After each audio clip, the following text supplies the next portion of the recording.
I'm joined today by Andrew Hawkins. Hello, Andrew. Yeah, it's good to be with you, Andy. Yeah, we have a similar name, which is We fun, do indeed, yes. but different ways of using it. Okay, so we actually met at Big Church Festival 2024. Mm, Let's just go there very first. mm. How was the festival for you? Have you been before? What's your experience of festivals generally? Now, how did you find Big Church? Because it's my first festival ever, and I was just blown away.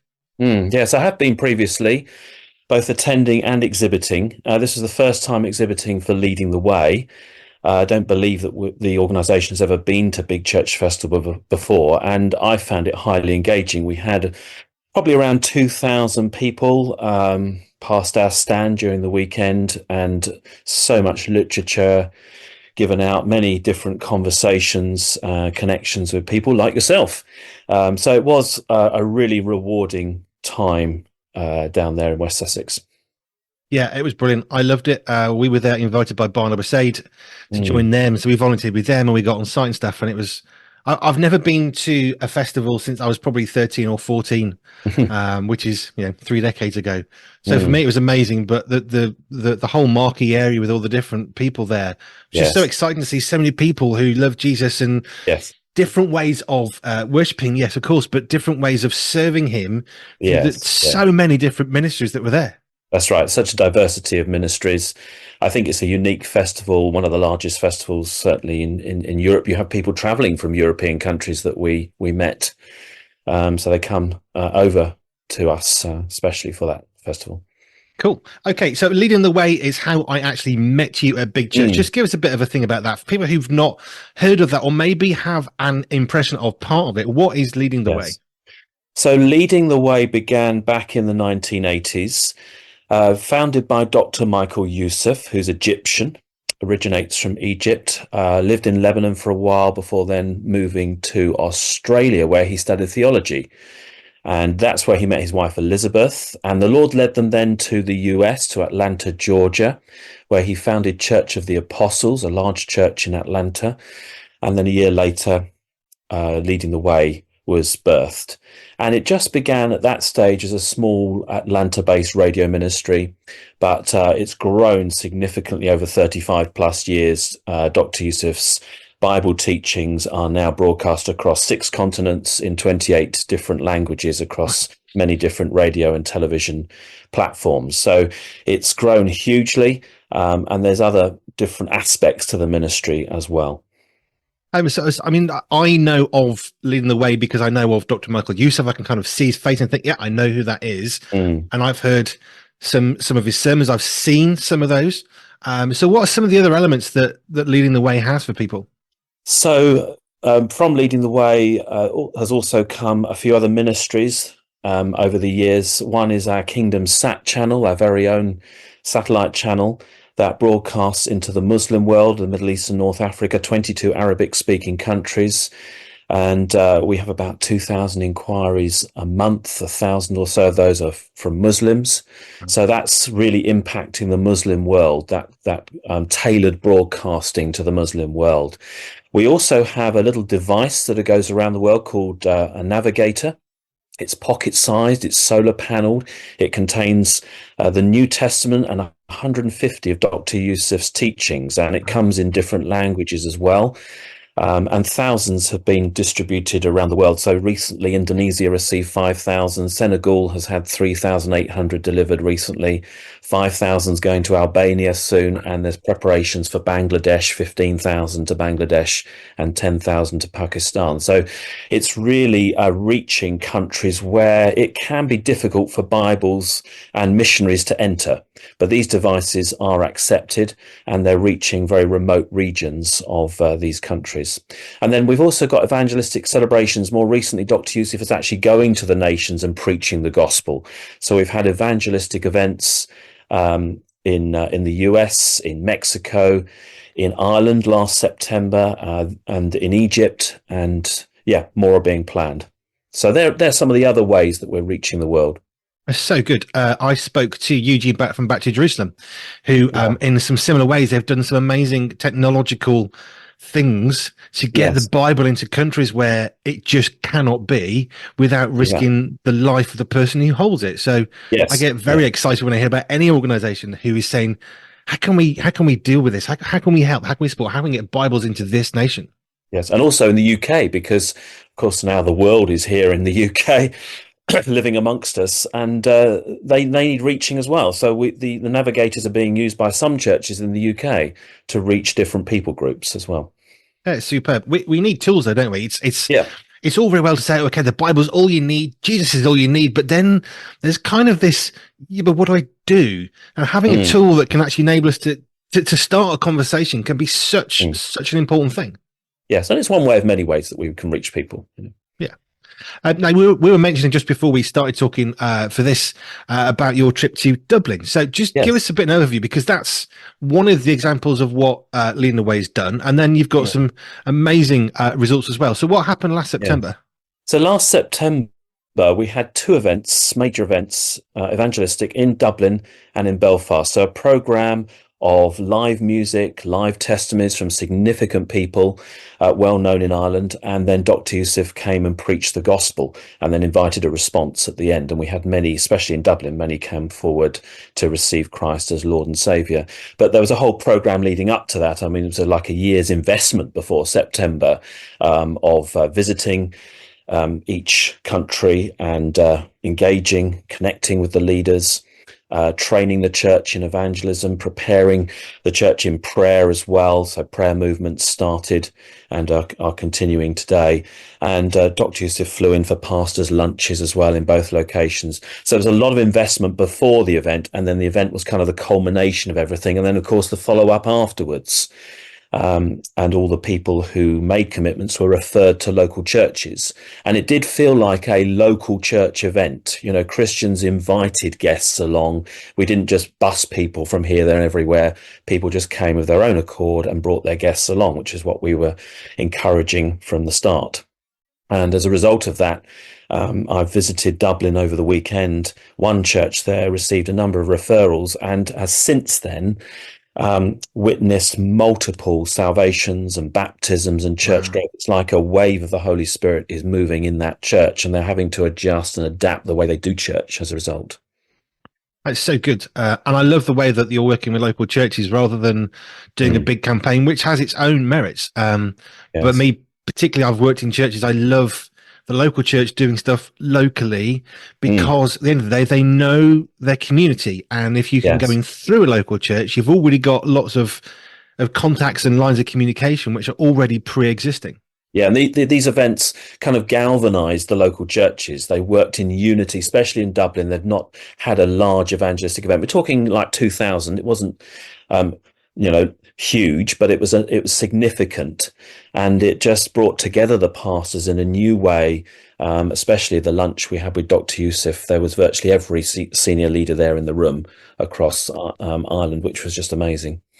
And that's probably a miracle in itself, having worked for Yes, churches. I exactly. mean, calendars, forget politics. I mean, just getting everyone's calendars to combine is huge. Yes. But it took a lot of work, a lot of effort, flying over there every month, um, with the executive committee meetings and all the necessary engagement.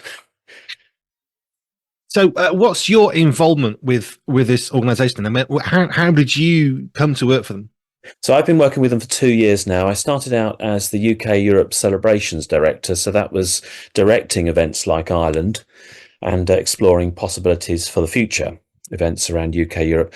And then 8 months ago, Dr. Youssef asked me to actually become the UK Europe Director of all ministries in the UK Europe region. So that's what I'm now doing in this role. With, I guess, a little bit of travel as part of that.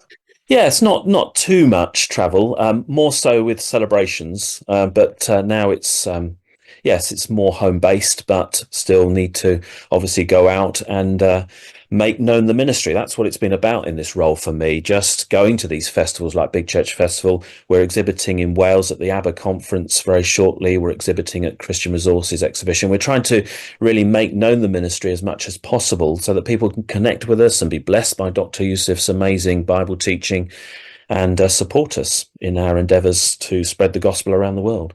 Cool, thank you. Right, let's go back a little bit in time for you, Mm, because I love to learn not just about what you're doing now, which is really interesting, but also what's your journey into faith. Because one of the mm, things I'm really passionate about is our story of meeting Jesus is very mm. personal. Yeah, And what I love about it particularly is that no one can argue with it. They can disagree with it, but they can't argue with it because that's it's right. our story. So, what is your story of faith? Mm. Well, I had a really blessed childhood. So I grew up in Cambridge, Cambridgeshire, and was there for 19 years. I was always attending church with my family every Sunday. I actually enjoyed going to church in my youth. I had the influence of Boys Brigade and Crusaders, as it was, now Urban Saints.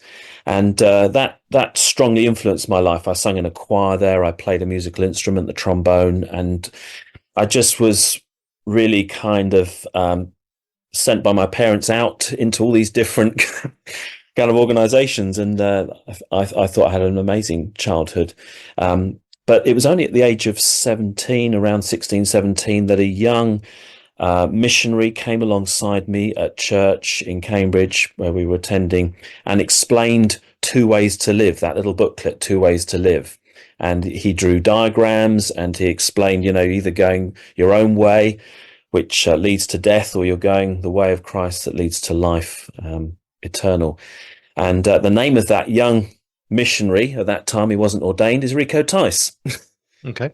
was at All Souls Church, Langham Place.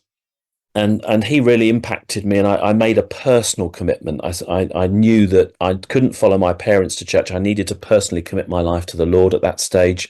And then I went off to university, and that's where it really kind of took hold more. And I walked with the Lord there, and it sort of led then into ministry. Fab. We'll come back to the ministry in a second, but Mm, that difference of being raised in a church environment, a Christian focused family, even. mm, I remember when I was working in churches, and people would say, "How do I get my children to come to church?" And I said, yeah. "Well, that's the wrong question. How can you introduce your children to Jesus? Is the better Jesus, yeah. question, because if you do that, you won't be bringing them to church; they'll be dragging you to church." Yeah, So I yeah. think sometimes we ask the wrong question, don't we? Yes, yes, that's right. No, they invested in me. They didn't push it hard, but they encouraged it. And yeah, then someone came alongside me from outside the church and led me to the Lord. Which is such an important thing, though. It's that there is a choice to be made. Yes. And if we don't tell people, they don't know what they don't know. I know we all know of Jesus, but if we don't know, we don't know. That's right. That's right. So, yeah. So that was my sort of early days, but then going to university was really foundational. Excuse the pun, because I studied architecture. So, but I remember when I arrived at university, on the first day there was some event in the bar, and everyone's going to get consume alcohol and get drunk. But I walked out of that bar to the Christian meeting I knew that was taking place, and I took a stand for Christ, and that was the beginning of serving the Lord there and in ministry afterwards. So let's come back to that ministry. What is the ministry life been like for you? Is that full time? Is that just working in a church as one of the members? So it's been full time since I left university. I started with a church in Wandsworth, serving as a lay assistant minister through the Church Pastoral Aid Society for a couple of years. That led me into London City Mission for 16 years in a couple of ministries there.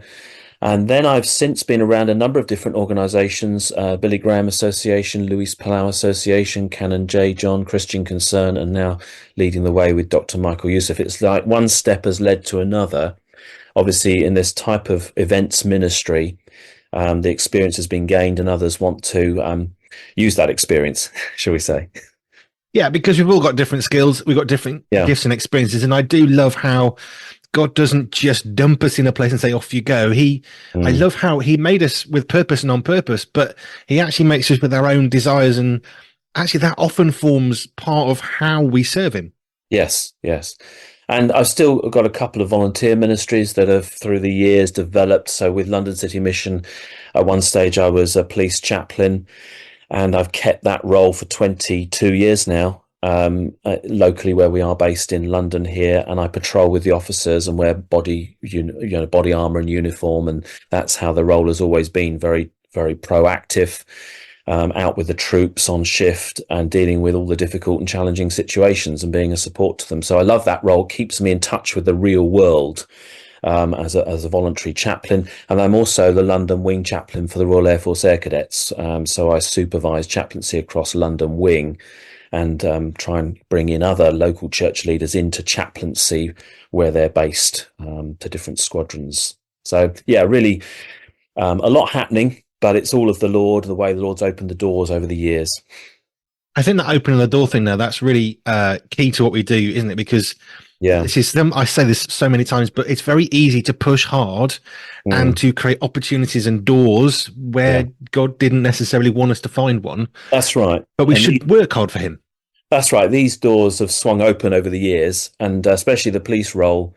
I was reminded of that verse in Revelation, I will open a door that no one can shut. It's felt like that every time, you have new borough police commanders, new inspectors, but I keep getting welcomed, and they love the support that I can give them.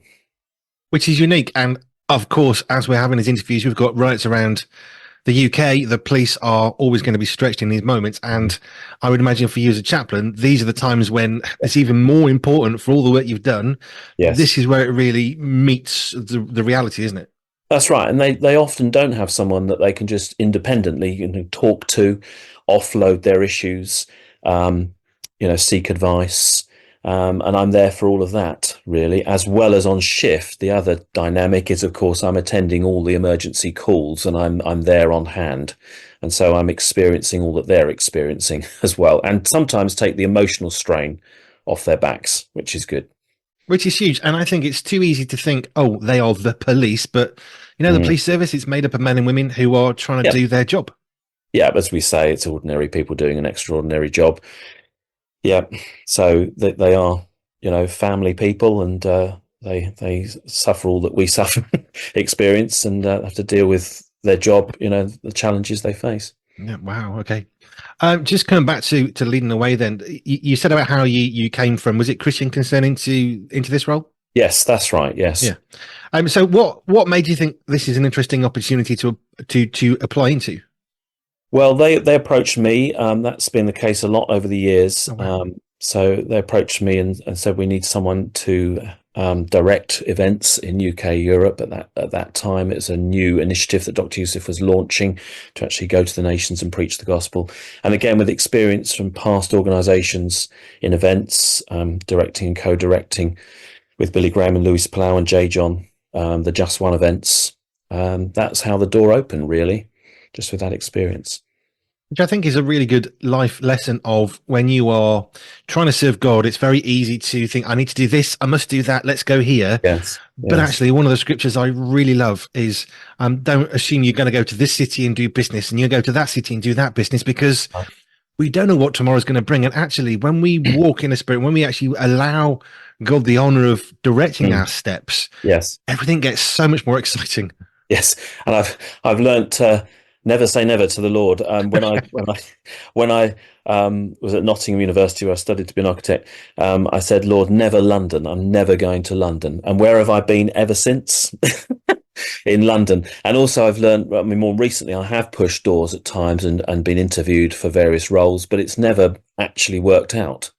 It's the Lord that's made things happen. I've just had to wait and be still and trust in him.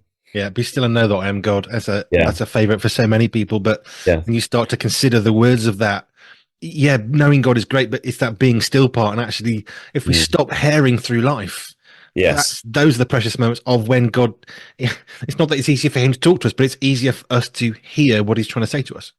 Yes, that's right. So wait on the Lord, and there's delay for a purpose at times, and we just got to rest in him and allow him to work out his purposes and plans for our lives, and he's got it all sorted. We've just got to be dependent on him more. Amen. And trust his timing, which is the kind of key point, isn't it? Yeah, that's right. Yeah, I used to say I used to like to help God out as a way of trying to explain how I was trying to do life, and then you realize God doesn't need our help. He actually chooses and desires to have our help, and that's a very different mentality. Yeah, and also to be available. He's looking for people who not necessarily able, but just available to him. As I've heard a number of times, God does not call the equipped, he equips the called. And I think Amen. that's really important to learn as well. So, what is your week? Is there an average week for you? I'm guessing possibly not. No, not at all. It varies so much from week to week. There can be surprises along the way. Obviously, I'm involved at my local church. I've been discipling 3 young men through a course this year. We're blessed to have a number of new believers at our church who need that kind of care, and I've been pouring out my life into theirs. So that's been a real blessing. But there's always the sort of regular activities of the week, but there's also those sort of surprise activities, like going to Dublin, for instance, at the weekend. That was very last minute just because of what the Lord is doing there. So you just got to be kind of on standby, ready, allowing time in your diary for what might happen next, but obviously planning ahead as much as well. Yeah, I can totally understand that completely. Yeah. And I just remember actually when I went to, I did a year out after school, and I said, okay, God, I'll go anywhere, but not a Pentecostal church. I had a fantastic time at a Pentecostal church in Manchester, which really knocked some edges off me. And that never say never thing. It's important to go where God's calling, because I met some lovely people, and I was a Baptist as growing up, and that's what I am, and I'm a Baptist. And do you know what? I would never say that ever again. I'm now a follower of Jesus Christ. Yes. And but arrogance of youth. And that's been the same for us, really, as a family. I mean, we settled in this area where we are now in Romford, Essex. We found the house first, and then we found the church first, and then we found the house nearby.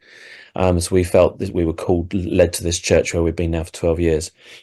And that's a kind of a good perspective, I think, to find the right church, a Bible-based church for us, with a good balance, and that's where we are. Fantastic. Okay, let's come back to Leading the Way, which is how where we met from, how we met. So what's Leading the Way got coming up in, I don't know, the next 3 to 6 months that would be of interest to people? Where can actually they hear Dr. Michael Youssef's teachings? Well, yes, I mean, connect with us by all means. And the website, ltw.org, is a great place to go to find out what's happening. We do have a 5-year plan that's about to be launched. And that's something that has not been kind of disclosed yet, but it's going to be launched very soon, and that'll be on the website and in our magazine, My Journal. People can subscribe to that magazine, and they'll kind of learn more about what's happening in the coming years. But as well, people obviously can hear us on radio and television, Premier Christian Radio, Daystar, TBN UK, and also Dr. Youssef is live on a Sunday afternoon at 3:30 from Atlanta, where he preaches.